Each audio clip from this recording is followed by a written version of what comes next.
ব্রাজিলের স্কোয়াড দেখে আপনাদের কাছে সবচেয়ে কোন দিকটা ভালো লেগেছে আর সবচেয়ে উইক পয়েন্ট কোনটা ব্রাজিলের জন্য? আশা করি প্রশ্নটা নেবেন। আমারও সবচেয়ে ভালো লেগেছে বোর্নমাউথের রায়ানকে যখন ডাকা হলো, তারপরে ইগর থিয়াগোকে যখন ডাকা হলো। ইগর থিয়াগো মানে এদের ফ্যামিলির মানে এদের স্ট্রাগলটা অনেক বছরের, অনেক লম্বা লম্বা কাহিনী, অনেক ধরনের কাহিনী আপনি ইন্টারনেটে দেখবেন।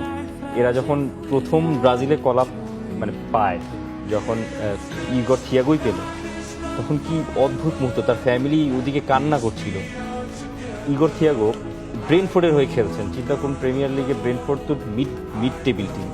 এই মিড টেবিল টিমের হয়ে আপনি টপ স্কোরার হালান্ডকে চেস করছেন। 22টা গোল তার প্রিমিয়ার লিগে আছে। ইটস হিউজ, মানে দ্য নাম্বারস আর হিউজ। এবং ইগর থিয়াগো যে বিশ্বকাপে যাবেন এটা কিন্তু কনফার্ম ছিলই না। মনে হলো শেষ দিকে এসে জাও পেদ্রোর এই ফর্মটা ড্রপ করার কারণে একেবারে বিশ্বকাপের আগে তিনি গোল পাচ্ছেন না, চেলসিও বাজে করতে, কাপের ফাইনালে কিছুই হলো না। আসলে চেলসির কাছ থেকে কিছুই দেখা গেল না। এইসব কারণে হয়তো জাও পেদ্রোকে নেওয়া হলো না। এখনও আসলে চূড়ান্ত না, মানে এই স্কোয়াডগুলো যখন 2 জুন ফিফা প্রকাশ করবে তখনই স্কোয়াডগুলো ফাইনাল।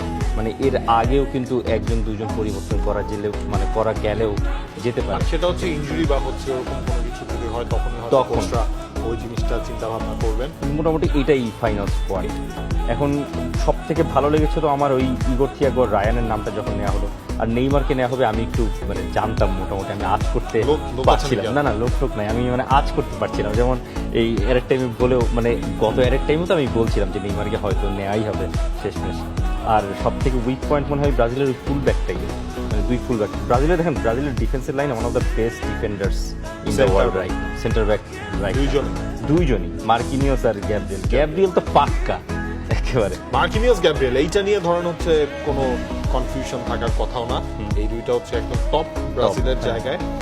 ফুল ব্যাক পজিশনে একটু কনসার্নের জায়গা আসলেই আছে, কারণ বড় মঞ্চে আসলে ওয়েস্টলেরা কি করে ওয়ার্ল্ড কাপের মতো জায়গায়। ওইখানে হয়তো আলেক্সান্ডার জায়গায় ডগলাস কস্তাকেও দেখতে পারে, ওই চান্সটাও রয়েছে। এবং মিডফিল্ডটা নিয়ে আসলে যেটা কথা হচ্ছে, মিডফিল্ড তো অনেকগুলো নাম মিসিং দিন শেষে। ধরেন আপনি আন্দ্রে সান্তোসকে তো অনেক দিন ধরে কার্লো আনচেলত্তি দেখেছেন, তাকে শেষ পর্যন্ত ওই জায়গাটায় রাখা হলো না। আবার আপনি খেয়াল করেন জোয়েলিংটনের তো ইনজুরির একটা প্রবলেম আসলে ছিল, ওই জায়গাটার মধ্যে ওই ডিসিশনটা আনচেলত্তিকে নিতে হয়েছে। মিডফিল্ডে তো এখন তিনি রাখলেনই আসলে আলটিমেটলি 5 জনকে।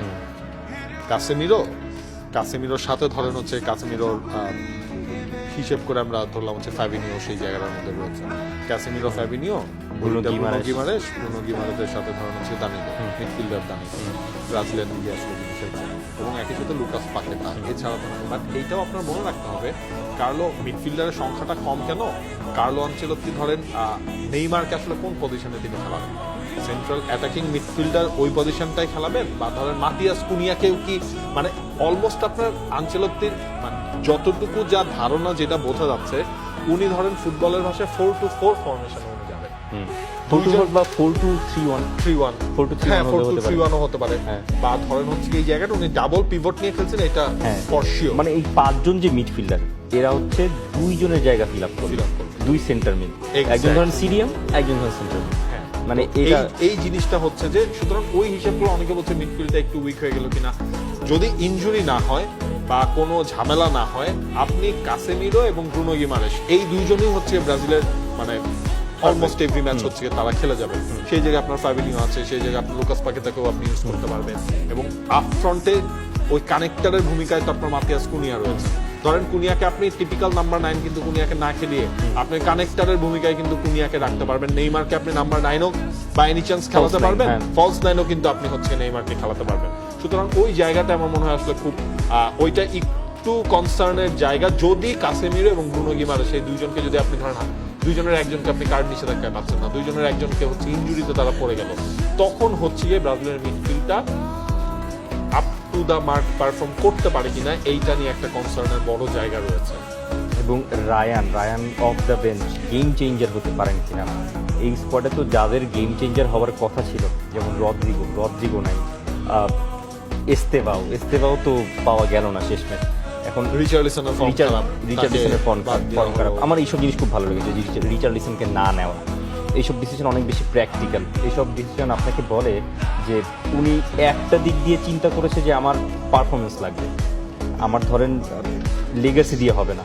আবার আর একটা দিক দিয়ে চিন্তা করছে যে নেইমারকে আমি লেগাসি দিয়ে বিচার করলাম, তার ফিটনেস দিয়ে বিচার করলাম। কারণ স্কিল নিয়ে তো নেইমার তো স্কিল বা পারফরমেন্স নিয়ে তো কোনোই প্রশ্ন ছিল না। নেইমার ফিট থাকলে নেইমার খেলবেন, সোজা ছিল, হিসাবটা খুব সোজা। নেইমার ফিট, তাই নেইমার খেলবেন।